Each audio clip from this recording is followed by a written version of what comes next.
Hi friend, तुमचं स्वागत आहे माझ्या चॅनलमध्ये. माझ्या चॅनलचं नाव आहे प्रियाची दुनिया. तर बघा फ्रेंड, आता सकाळ आहे आणि गुड मॉर्निंग तुम्हाला. कारण माझी मुलगी स्कूलमध्ये गेली आहे आणि माझे मिस्टरसुद्धा कामाला गेले आहेत.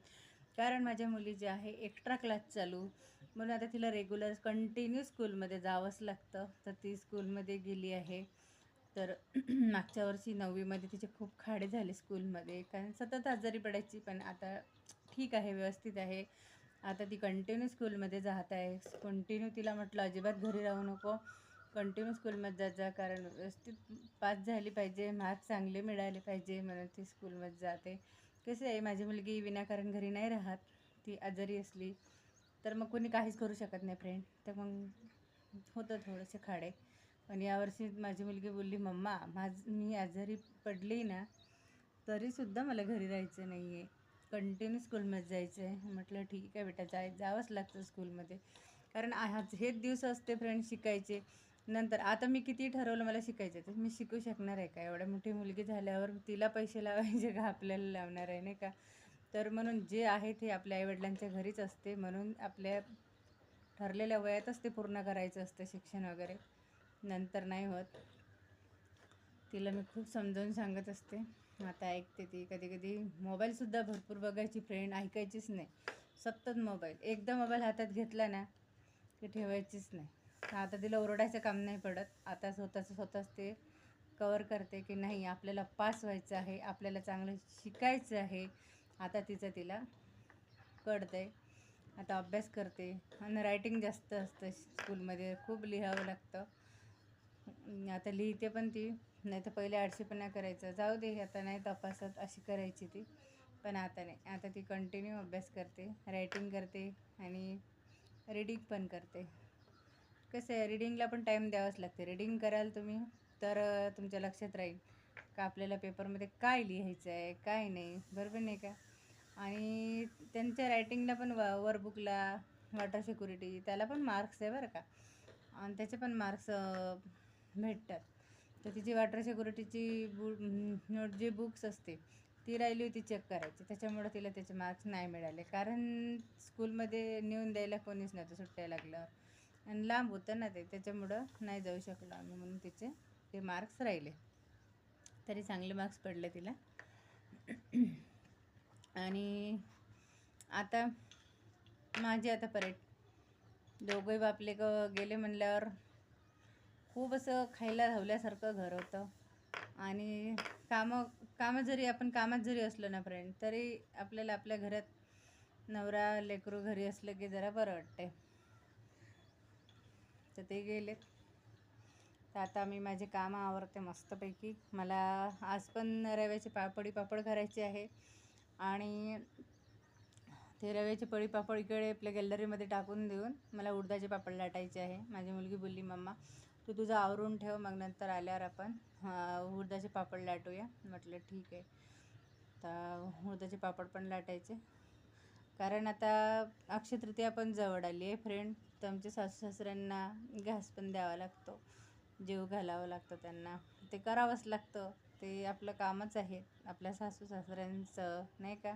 तर उद्या 14 एप्रिल आहे फ्रेंड. ॲडव्हान्समध्ये माझ्याकडून तुम्हाला 14 एप्रिलच्या हार्दिक शुभेच्छा. उद्या तर देईलच तुम्हाला, आजच देऊन देते.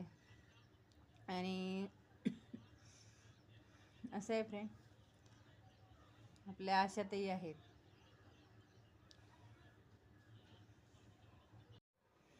आशाताई भोसले, त्यांचं निधन झालं आहे. त्यांना माझ्याकडून आणि माझ्या परिवाराकडून भावपूर्ण श्रद्धांजली. खूप वाईट झालं फ्रेंड. आणि आणि मला पहिले तर माहीतच नव्हतं. अचानक मोबाईल हातात घेतला, बघितलं तर सगळ्यांनी टेटस ठेवलेलं होतं. मी बघितलं तेव्हा मला कळलं. आणि कसं आहे फ्रेंड, मी टेटस एकदम पूर्ण असं कन्फर्म बघितल्याशिवाय मी काहीही बोलत नसते. कसं आहे फ्रेंड, आपल्याला माहीत नसलं, कधी कधी यूट्यूबला खोटी बातमी पण असतात, त्याच्यामुळं भीती वाटते फ्रेंड काय पण बोलायला, म्हणून मी नाही बोलत. सगळं कन्फर्म केलं नक्की आहे का ही गोष्ट. पण खूप वाईट वाटलं फ्रेंड ऐकून. किती छान आपल्या, काय म्हणतात त्याला, त्यांचा सुरेली आवाज, किती सुंदर अशा ते होत्या. लता दीदी पण छान होते आपल्या, आहे की नाही. आज सुरेली आवाज हरपलेला आहे यात, नाही का.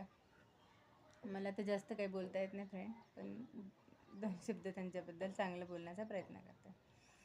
तर बघा मग आज करायचे मस्त पापड वगैरे आणि आपले कामं वगैरे पटापट आवरून घ्यायचे आणि गोधड्या वगैरे धुवायच्या. कसं आहे फ्रेंड, मग उन्हाळा निघून गेला ना कोणतं काम होत नाही. खूप कामं पडलेले असतात उन्हाळ्याचे. उन्हाळा म्हणलं ना उन्हाळी पदार्थ बनवायची कुणाची घाई असते, कुणाची गोधड्या धुवायची का. मला दोन्ही करायचे आहे, पण माझी गॅलरी इतकी छोटी आहे ना फ्रेंड, असे उन्हाळी पदार्थ बनवले ना मला कपडे वाळत घालता येत नाही. मग माझं कसं आहे, ते सगळं उचलून ठेवलं ना रात्रीचं की मग मी रात्री कपडे वाळत घालते. काय करणार आहे. मुलींचे काल बरं झालं, काल दुपारी कपडे वाळत घातले मी. काल पापड नाही केले तर काल त्यांनी कूलरचं काम काढलं होतं. कूलर ते व्यवस्थित इतके दिवस वर्षभर पडला राहतो ना, तो बंद राहतो, त्याच्यामुळे त्याच्यावर धूळ वगैरे उडते. जरी झाकला होता तरी धूळ उडते. आणि ते मोटर पण थोडी क्लीन केली त्यांनी, त्याच्यावर पण अशी जंग चढल्यासारखं झालं होतं. तर मग त्यांनी ते क्लीन केलं, त्याला पेंट दिला व्यवस्थित आणि ते पूर्ण कूलरचं ते साईडचं हे असते ना बॉडी असते ते क्लीन केली आम्ही आणि मस्त कूलर चालतो आहे आमचा. खूप भारी कूलर केला आहे, चकाचक केला बिलकुल. आणि आम्ही तिघं त्या कूलरच्या मागेच होतो.